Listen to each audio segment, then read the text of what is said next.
Hello, everyone. Welcome to this year's virtual reading session for Middle School Junior High Choir. My name is Clint Hardy, and I am your National Middle School Junior High R&R Chair, and it is an honor to serve you. We're going to dive right in and get into our first piece, by Rest Not by Laura Farnell. I love doing this piece.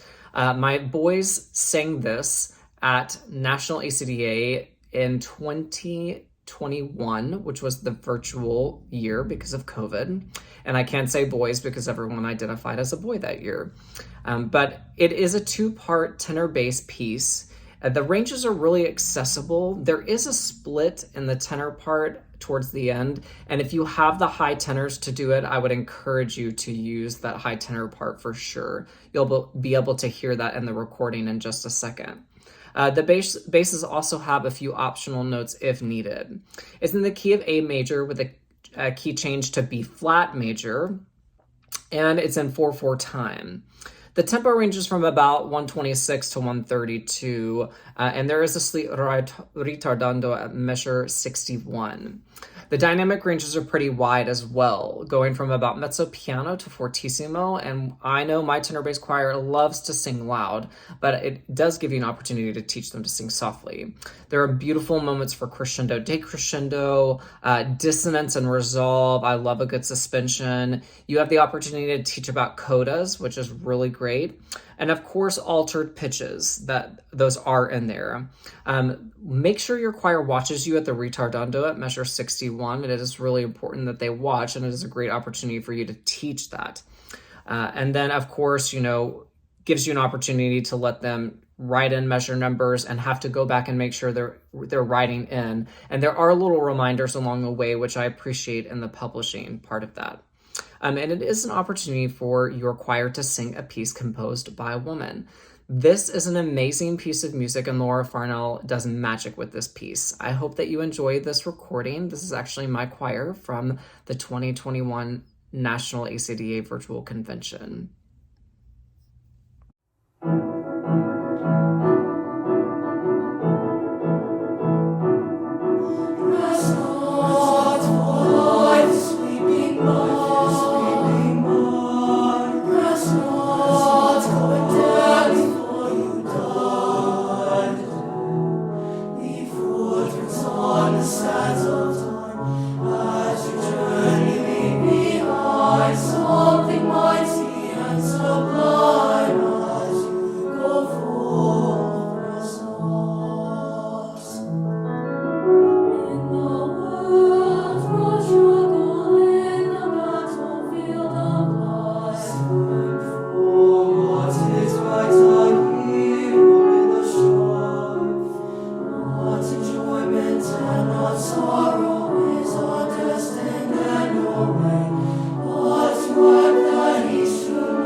Up and do